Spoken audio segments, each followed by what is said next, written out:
Cene pšenice na pijacama za mjesec august 2026. godine jeste oko 20 dinara po kilogramu. Cena je mala za onoga ko prodaje, a to je većina ljudi u Srbiji seljaka. Kažu, nikad nije bila jeftinija, to jest nikad cena tako nije bila manja. Iako je sa suša, međutim cena nikako da skače. Znači, još jedno 20 dinara po kilogramu cena pšenice za mjesec august 2026. godine, iako je letnji mesec.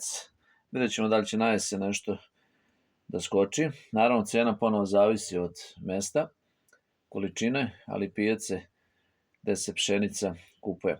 Ako se kupuje u džakovima od 50 kg, tada cena ide malo i više, znači nekih, može se reći, 25 dinara po kilogramu. Ali ako je ovako u rifuzu, cena je 20 dinara po kilogramu, mjesec august 2026. godine.